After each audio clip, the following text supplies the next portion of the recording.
It is 2:47 in the morning on March 1st, 2026, and I cannot sleep. I have been lying here for the last 3 hours with my heart racing and my hands shaking, and I know without any doubt that I am not supposed to stay silent about what happened to me. I am supposed to tell you, right now, tonight. Because what I was shown involves a window of time that is closing fast, and that window is March 3rd through March 7th, 5 days. You need to hear this before those days arrive. I want to be clear about something right from the start. I did not plan to be doing this at 2:47 in the morning on March 1st, 2026. This was not on my schedule. I did not set an alarm and get up and decide tonight was the night to record a message. Something woke me up. Something shifted in the atmosphere of my room, and I sat up, and I knew that I could not wait until morning. I knew that whatever I had been shown in the last hour needed to go out tonight, because there are people watching this right now who need to hear this before the days I'm about to describe arrive, and I don't know exactly who you are, but I know you're there. So look, I want to be honest with you from the very beginning. I'm not someone who does this kind of thing regularly. I'm not someone who runs to a camera every time I have a dream or a feeling. I have sat on encounters before and kept them to myself because I was afraid of what people would think. But this time, I cannot do that. This time, what I was shown is too specific and too urgent and too real for me to just roll over and go back to sleep and pretend it didn't happen. I can't do it. I won't do it. And I need you to understand something before we go any further. You did not stumble onto this video by accident. You were not just scrolling and happened to land here. I genuinely believe that the very fact you are watching this right now means you are one of the people this message was meant for. Not everyone will receive this, not everyone will understand it. But you, the person watching right now, you were meant to hear what I'm about to share. So please, if you can, find a quiet place. Sit down, give me your full attention, because what I'm about to tell you may be one of the most important things you hear all year. And I want to say something to the people who are watching this late at night or early in the morning or in a moment stolen from a busy day. The fact that you made time for this, the fact that something inside you said yes when you saw this message, that is already significant. That is already a sign that your spirit is more awake than you might think. So trust that. Trust the part of you that said yes to being here, because that part of you recognized something before your mind had a chance to talk you out of it. Jesus warned me, and that warning is for you too. Stay alert. March 3rd through March 7th. What's coming will change everything. I know how that sounds. I do. And I knew even as I was in the middle of what I experienced that people would hear those words and roll their eyes or scroll away. But I also knew that I couldn't soften this or make it more palatable just to avoid that reaction. The people who need this message will stay. The people who are supposed to receive this will recognize something in their own spirit right now, something that says, wait, listen, this matters. If that's you, then keep watching, because I'm going to walk you through everything I was shown. And by the end of this, I believe your life is going to look different than it did when you started watching. Let me tell you what tonight looked like before the encounter. I had gone to bed around 11, which is normal for me. I was tired. I had a regular day, nothing unusual, nothing dramatic. I said my prayers, I turned off the light, and I closed my eyes. And for a while, everything was quiet. But somewhere around midnight, I felt something shift in the room. I don't know how else to describe it. It was like the air changed, like the temperature dropped just slightly, and the atmosphere became, charged is the only word I can think of. Present. Heavy with something I couldn't name yet. And I want to tell you something. I have had dreams before. I have had experiences that felt spiritual, and I have had experiences that felt like just normal sleep and normal dreaming. And I know the difference. I know what it feels like when your mind is just processing the day and producing images from your own imagination. This was not that. This was different from the very first moment. There was an intentionality to it that I can't fully articulate, but I can absolutely recognize. It felt like something that had been arranged, like an appointment that had been set, and I had arrived at the time and the place where the appointment was meant to happen. I sat up in bed. My heart was already beating faster than normal, and I'm sitting there in the dark thinking, okay, something is happening here. Something is different about tonight.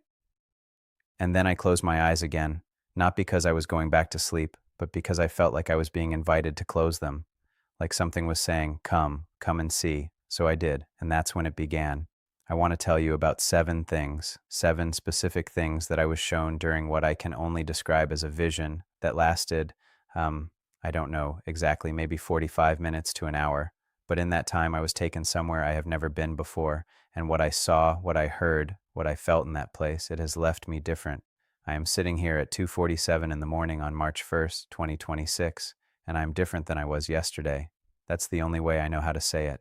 So let me take you there with me. Let me walk you through all 7 things, and I need you to stay with me all the way to the 7th one, because the 7th thing is the one that, honestly, it's the one that shook me more than anything else. I'm going to reference it throughout this message, and when we finally get there, I need you to be ready, because it's not what you expect. It's not what I expected. Let's go. The scene opened on a place I recognized immediately, even though I had never been there in my physical life. It was an alpine plateau, way above the tree line. You know that elevation where the trees just stop, where you've climbed so high that the world below disappears and all that's left is rock and sky and open space stretching in every direction. That's where I was. The ground beneath my feet was pale gray stone, ancient and cracked, swept clean by wind. There was no shelter anywhere, no trees, no buildings, no hiding places. Just the plateau and the sky above it, which was the most remarkable sky I have ever seen in any dream or vision I've ever had. It was the kind of sky you see just before something massive arrives, not threatening exactly, but charged, big clouds moving fast from the west, lit from behind by a light that wasn't the sun because the sun wasn't visible. The light was coming from somewhere else, from somewhere within the clouds themselves, and it made everything on that plateau glow in this strange, beautiful, terrifying way. The rocks glowed, my hands glowed, the air itself seemed to be glowing, and, I just stood there for a moment and I took it in. The wind up there was strong. It was cold. I could feel it on my face and in my chest when I breathed, and I remember thinking, even inside the vision, this is real. Whatever this is real. I'm not making this up. I'm not imagining this. This is happening. That's when I heard footsteps behind me. Not heavy footsteps, not dramatic ones, just, the sound of someone walking across stone. Steady, unhurried, coming closer. And I turned around, and he was there. I want to be careful how I describe this because words are not adequate, and I don't want to diminish what I saw by reducing it to inadequate words, but I'll try. He was standing about 10 feet away from me on that gray stone plateau above the tree line, and the light from the sky was behind him. And his eyes. His eyes were the first thing I noticed. Not his face, not his clothing. His eyes. They were the kindest eyes I have ever seen and the most serious eyes I have ever seen, and both of those things were true at the same time. Like the kindness didn't soften the seriousness, and the seriousness didn't diminish the kindness. They existed together in a way that I don't think is possible in a human face.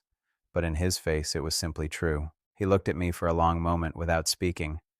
And I want to tell you, that look alone, before he said a single word, that look did something to me. I felt seen in a way I have never felt seen before. Not just known. Seen. Like every fear I had ever hidden, every failure I had carried in silence, every question I had been too afraid to ask, all of it was visible to him, and none of it changed the way he was looking at me. He just kept looking at me with those eyes that were kind and serious at the same time. And then he spoke. He said, I need you to tell them what is coming. I need you to tell them to stay alert. The days of March 3rd through March 7th carry a weight that most of my people do not understand. And what they do in those days, how they position themselves, whether they are awake or asleep in their spirits, it will matter more than they know. I said, okay, I said it out loud, there on that plateau, with the wind blowing and the charged sky moving overhead. I said, okay, I'll tell them. And he nodded, and then he said, I'm going to show you 7 things, 7 markers, 7 signs of what is moving in this season. You will remember all 7, and when you wake up, you will tell them. So, here's what he showed me. Here are the 7 things. The first thing he showed me was a door, but not just any door. It was a door, standing alone on the plateau with nothing around it, no wall, no frame, no building attached to it. Just a door in the open air, standing upright on the gray stone, and it was open, wide open. The wind was blowing through it, but the door itself wasn't moving. It was stable, solid, and the light coming through that open doorway was the same kind of light that was in the sky, that charged, beautiful, serious light. He stood beside me, and he looked at the door, and he said, this is the window. This is what March 3rd through March 7th represents, an open door that will not stay open indefinitely. I have opened this door for a specific purpose, for encounter, for realignment, for things that need to shift in my people before what comes next. I looked at that door for a long time, and I want to tell you what I felt standing there looking at it. It wasn't fear. I want to be clear about that. It was more like, that feeling when you realize you almost missed something huge, but you didn't miss it. You caught it just in time. That feeling of, oh, I see it. There it is. That's what I felt. Relief mixed with urgency. Gratitude mixed with the very clear understanding that I needed to move toward what I was seeing. He said, "Tell them the door is open. Tell them not to stand outside it looking at it.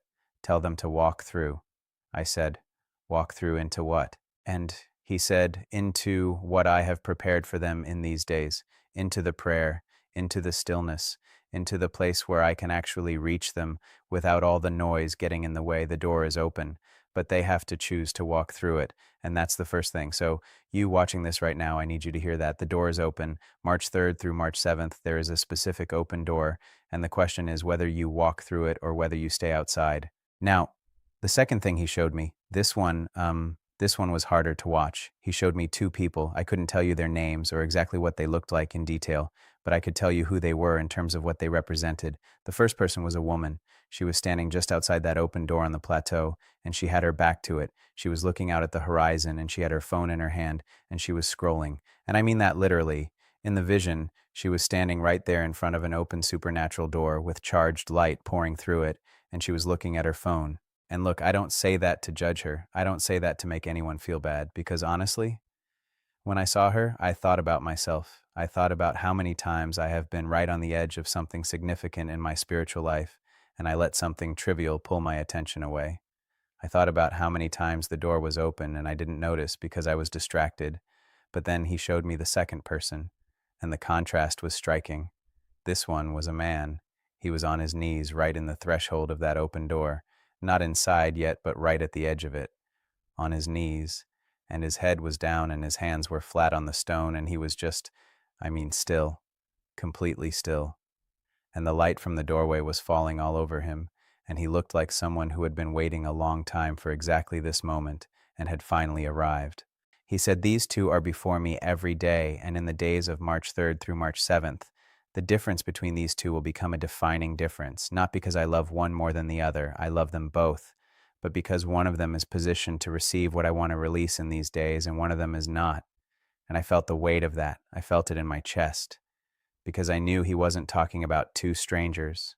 He was talking about two possibilities, two versions of how any one of us can show up in this window of time. And the question is, which one will you be? So that's the second thing. Stay with me. We're moving into the third now, and this is where things start to get really, really specific. The third thing he showed me was what I can only describe as a map. But it wasn't a map of geography. It was a map of the spirit. It looked like a diagram of light and shadow, like someone had taken a human heart and laid it out on a table and illuminated every part of it, the places that were full of light and the places that were still dark. And he showed me this map and he pointed to specific places on it and he said, "These are the places I want to reach in these 5 days." He pointed to a place that I understood to mean grief, old grief, grief that had been sitting unattended and unprocessed for a long time. He said, "I want to move in that place. I want to reach those who have been carrying grief so long that they've forgotten they're carrying it. It's just become part of their weight, part of their normal, and they don't even remember what it felt like not to carry it." And then he pointed to a second place on that map, and I understood it to mean fear. Not the ordinary kind of fear, but the deep kind. The fear that lives underneath the surface of daily life and shapes decisions without people even realizing it.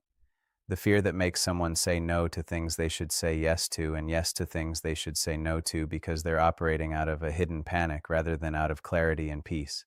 He said both of these, the grief and the fear, I want to touch these in the days of March 3rd through March 7th.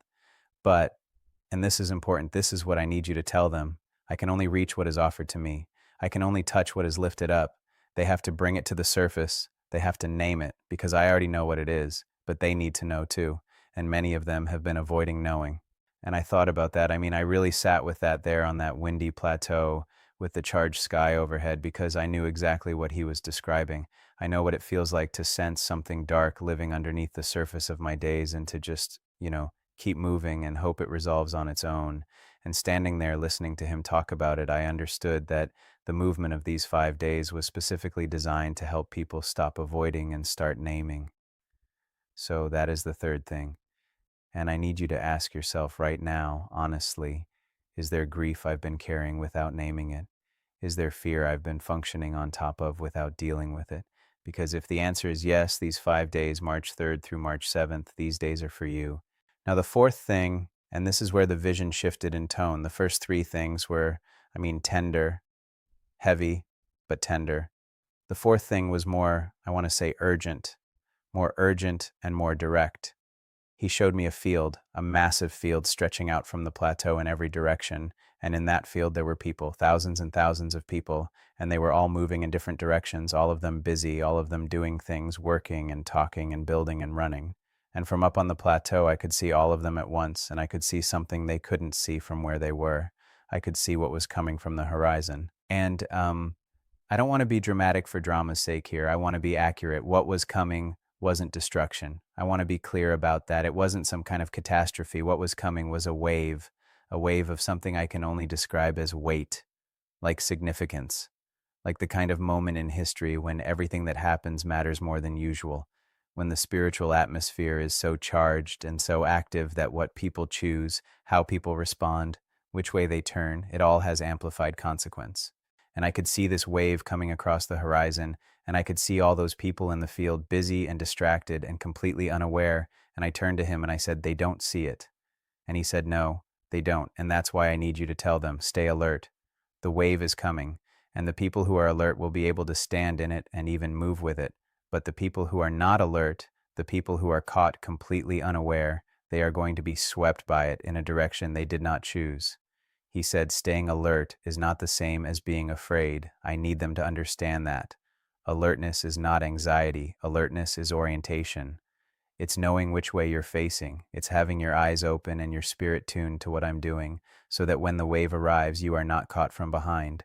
And I said, "What does staying alert look like practically? What do I tell them to do?" And he said, "Tell them to reduce the noise. Tell them to create space in these 5 days. Tell them that the single most important thing they can do between March 3rd and March 7th is to get quiet enough to hear. Because what I'm saying in these days is not loud. It's not going to compete with all the other voices in their lives. It's going to come in the stillness. And if they don't create stillness, they will miss it." Okay, so that's the fourth thing. Reduce the noise. Create the stillness. Stay alert. Not because the wave is something to fear, but because you want to be positioned for it rather than caught off guard by it. Now, I told you earlier that I was going to reference the seventh thing before we got to it, and I need to do that now because we're approaching the fifth and sixth things, and I want you to have this in the back of your mind as we move through them. The seventh thing is the most personal thing I was shown. It's not about the world at large. It's not about a wave or a door or a map. It's about what he wants to do in individual lives during these 5 days, specific, targeted, personal. And when we get to it, I think a lot of you are going to recognize it immediately. You're going to feel it in your chest and think, that's me, that's about me. So hold on to that. We're almost there. The fifth thing he showed me, and this is the one that made me weep, I want to prepare you for that. I'm not someone who cries easily. I'm not. But this one, this one broke me open in the best possible way. He showed me prayer, not prayer as a concept or a practice, but prayer as a place, as a physical location that you could actually travel to and stand inside. And in this vision, prayer looked like the highest point on that alpine plateau, the very highest point where the wind was strongest and the sky was closest and you could see everything in every direction. And he took me up to that high place and we stood there together, and from up there I could see the whole picture. The open door from the first thing was visible. The field full of people from the fourth thing was visible. The map of light and shadow from the third thing, I could see it too, laid out below us like the landscape itself was one giant heart. And from up there, everything made sense. Everything connected. The pieces that had seemed separate all fit together. And he said, this is what prayer does. This is what I want them to experience in these 5 days, not just talking to me, not just sending requests upward and waiting to see if anything comes back. I want them to come up here, to this place, to the high place where they can see what I see and understand what I understand and feel what I feel about their own lives and about this moment in history. And I said, how? How do I tell them how to get to that place? And he said, tell them to come with nothing to offer. Tell them to come empty. Tell them that the people who come up here, full of their own plans and their own words and their own agendas, cannot see what I need them to see, because their own thoughts are too loud.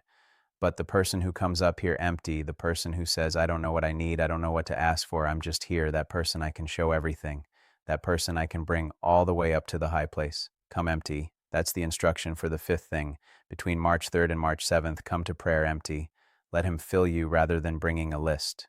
Now the sixth thing, And this one came with a very specific warning. He showed me people who had been at the door in previous windows of time, similar moments of open access, and they had chosen not to walk through, not because they were bad people, not because they didn't love him, but because the timing was inconvenient, because life was busy, because they told themselves they would get to it later when things calmed down. And I watched these people in the vision, and I watched what happened in the months following those moments they had chosen not to walk through the door. And I want to be careful how I say this because I don't want to put fear in anyone. Fear is not the point. But I do want to be honest. What I saw was a kind of hardening, a gradual, slow, almost imperceptible hardening of the spiritual receptors, like a muscle that's not used and slowly loses its responsiveness, like a pathway that's not traveled and slowly becomes overgrown. And I turned to him and I said, "Is that what happens? If they don't walk through the door in these 5 days, does that happen to them?" And he said, "It doesn't have to. Every window that closes is followed eventually by another window. I don't abandon my people. I don't give up. But, and I need you to tell them this, but every window that passes unaccepted makes it harder to recognize the next one because the patterns of delay become the default. The habit of putting spiritual things off becomes the habit of putting spiritual things off. And eventually what started as inconvenient timing becomes chronic disconnection." He said, "This window, March 3rd through March 7th, it is a mercy window. I opened it specifically for people who have been in a season of distance, people who feel like they've drifted, people who remember a time when they felt close to me and they're not sure how to find that closeness again. This window is for them, the door is open for them, and I am standing at it, waiting, watching, hoping they will walk through."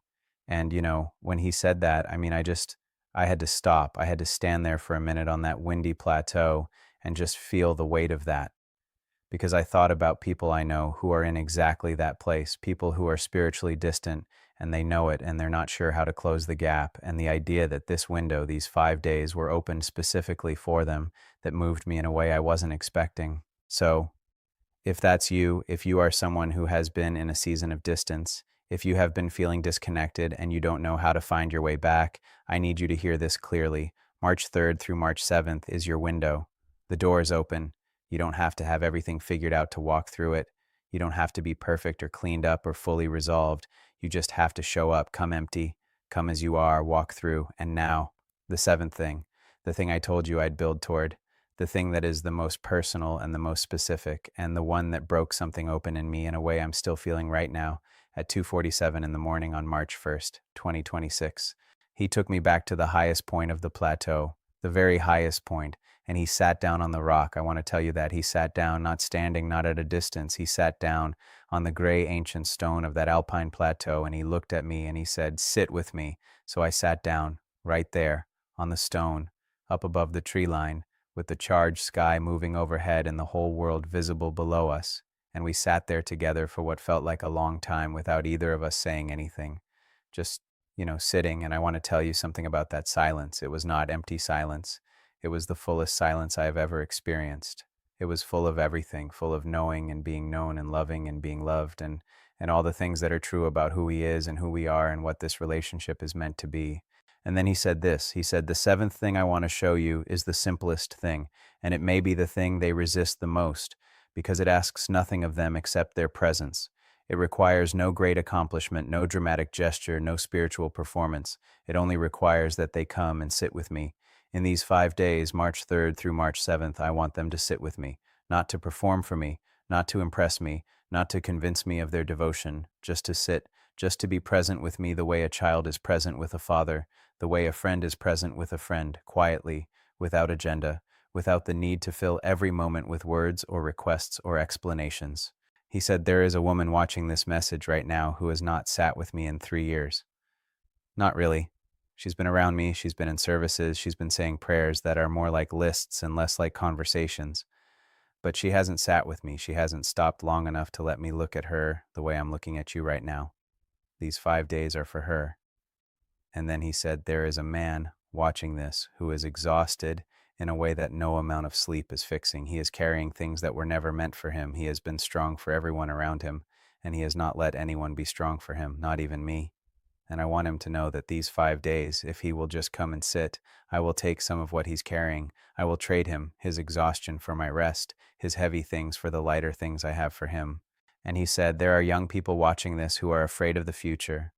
who look at the world and genuinely cannot see how things are going to work out, and I want to speak to their fear, not with abstract reassurances, but with real, specific personal peace that only comes from encounter, and I can give it to them in these 5 days if they will just come and sit. And I mean, by this point, I was not holding it together. I'm not going to pretend I was. I was sitting on that stone plateau in that vision with tears running down my face and wind in my ears and the most serious, kind, and overwhelming presence I have ever been in, and I was weeping. Because I realized something. I realized that all 7 of these things, the open door and the 2 contrasting people and the map and the wave and the high place of prayer and the warning about delay and now this invitation to sit, all of it was pointing to the same thing. All of it was pointing to the same fundamental reality, that he is present, that he is actively pursuing his people, that the days of March 3rd through March 7th are not random. They are a gift, a specifically engineered gift, a moment built for encounter. Let me talk now about what this means for different people who are watching this, because not everyone watching is in the same place, and I want to be specific. If you are someone who has been spiritually consistent, someone who has been doing the work, someone who has been showing up and pressing in and building a pattern of seeking, then the message for you is this: don't coast through these 5 days. Don't let them pass as ordinary days just because you feel like things are already okay. The door being open doesn't only benefit people who are far from it. Sometimes the people who are already at the door get so comfortable standing near it that they forget to keep walking through it. Let March 3rd through March 7th be a deepening for you. Let it take you to the high place. Let it take you somewhere you haven't been before. Because even the most devoted person has rooms in their heart that haven't been opened yet. Even the most consistent seeker has places they haven't gone. These 5 days can be the invitation to go to those places. If you are someone in the middle, someone who has been inconsistent, sometimes close and sometimes distant, sometimes pressing in and sometimes letting weeks go by with nothing more than a surface-level acknowledgement of faith, the message for you is this: the mercy window is built specifically for the middle, not just for people at the extremes, not just for the very devoted or the very far away, for the middle, for the person who knows they could be more present but hasn't made it a priority. These 5 days make it a priority. The door is open and you are in exactly the right place to walk through it. You don't need to resolve your inconsistency before you step through. The stepping through is itself the resolution. The choosing to show up is the answer to the pattern of not showing up. And if you are someone who feels very far away, if you've been carrying distance for a long time and you're not even sure this message is for you, if you're watching this out of curiosity or habit or some vague hope that something in it might reach you, I want you to hear this directly. He sat down on the stone and he talked about you specifically. You are not forgotten. You are not written off. The door that is open in these 5 days is open as wide for you as it is for anyone, and the instruction is simply, walk through, come as you are, come empty, come with nothing but your willingness to be present. That is enough. It is more than enough. And here is the thing about the faraway ones that I want to say plainly. Distance from God is real. I'm not going to tell you it isn't. But distance is not the same as rejection. Distance is not the same as abandonment. Distance is a relational condition that can be changed. It can be changed in a moment. It can be changed in 5 days. The gap that feels enormous to you right now is not enormous to him. He's been standing at the same place the whole time. He hasn't moved. He hasn't given up. He hasn't redirected his attention elsewhere. He is at the door. And if you can just bring yourself to take one step toward it, one step, one day of showing up with your empty hands and your willing heart, I believe something in the atmosphere of those 5 days will do the rest.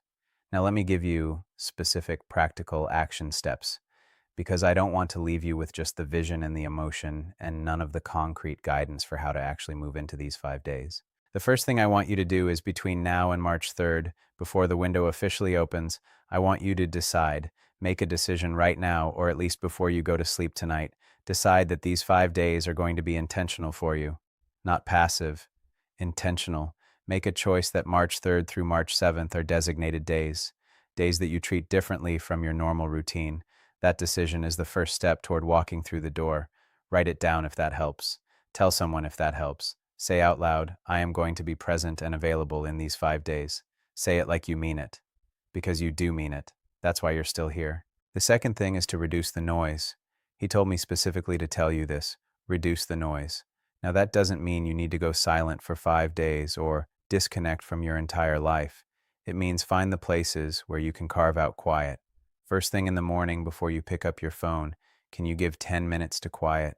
Can you sit in a room with the TV off and just be still for a few minutes? Can you take a walk without earbuds in and just let the silence work on you? Find the places in your day where quiet is possible and choose quiet. Even one intentional quiet period each day of those 5 days will make a difference. Even 10 minutes. The noise is loud in our lives. It doesn't take much to start competing with what he's trying to say. Just turn it down a little. Give the still small voice a fighting chance. The third thing is to come empty to your prayer time. Remember what he said.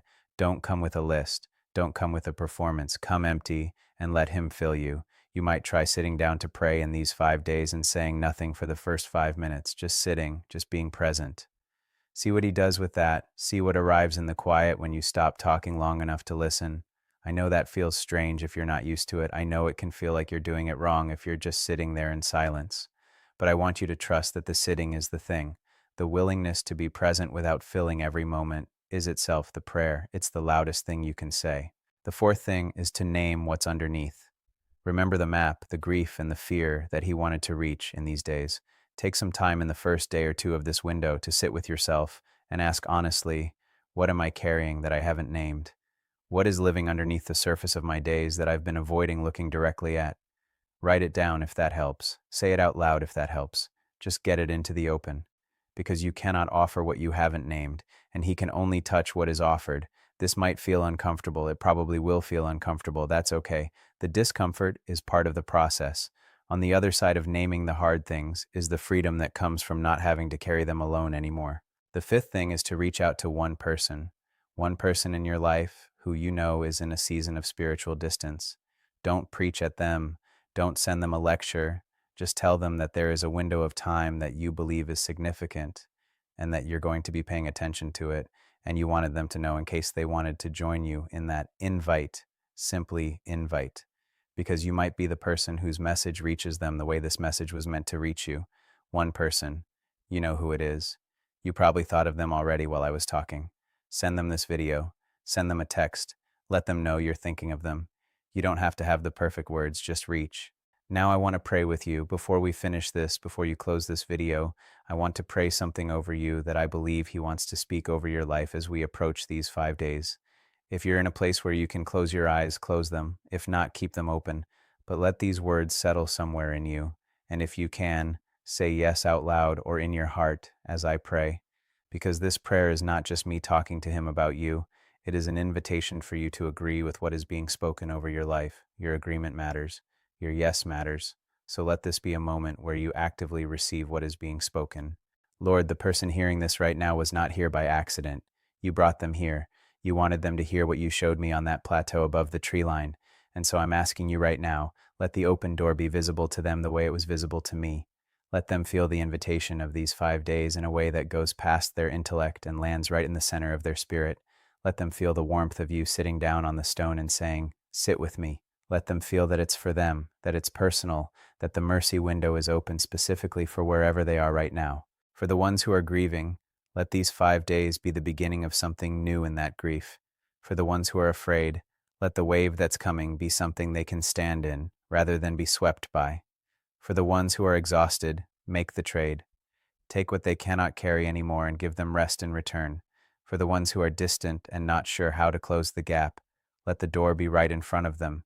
Let the step through be simple and real and life-changing. And for the ones who are already close, take them higher. Take them to the highest place. Let these 5 days be the deepest encounter they've had in years. We receive this window. We walk through this door. We come to you empty and available and alert. We stay alert. March 3rd through March 7th, we stay alert. And we say yes to what you want to do in these days. Whatever it is, however it comes, we say yes. We say yes to the open door. We say yes to the high place. We say yes to being emptied and filled. We say yes to naming what is underneath. We say yes to coming and sitting with you the way a child sits with a father and a friend sits with a friend. We say yes in the name of Jesus. Amen. If this message moved you, if something in it hit you in a way you weren't expecting, if you recognized yourself somewhere in the 7 things I shared tonight, I am asking you to pass it on. Share this video. Send it to someone you love who you know is in a season of distance or difficulty or weariness, because this message was not just for you. It was for everyone you know who needs to hear it before March 3rd arrives. You might be the reason someone else finds this window. You might be the person who holds the door open for someone in your life who desperately needs to walk through it. Share it. Please. Think about the people in your life who are carrying things they haven't named. Think about the people who are exhausted and don't know how to stop. Think about the ones who used to have fire and now they just have embers. This message is for them. You don't have to explain it. You don't have to endorse every word I've said. You can just say, I don't know, I watched something this morning and I thought of you. That's enough. Just send it. Let them decide what to do with it, because maybe they'll watch it and it won't land. But maybe they'll watch it and something in the second thing or the fifth thing or the seventh thing will reach directly into the exact place they've been hiding what they haven't been able to name. And that will be the beginning of something new for them. And I want to tell you one more thing before I go. I've been sitting here recording this message and it is now 4:22 in the morning on March 1st, 2026. I have been up for over an hour and a half sharing everything I was shown, and I'm tired, but I'm not ready to stop, because here is what I want you to know as we close. When I finally stood up from that stone on the Alpine Plateau in the vision and prepared to leave, he stood up with me, and he put his hand on my shoulder for just a moment, and he said something I want to leave you with. He said, "Tell them I haven't moved. Tell them the distance they feel is not because I am far.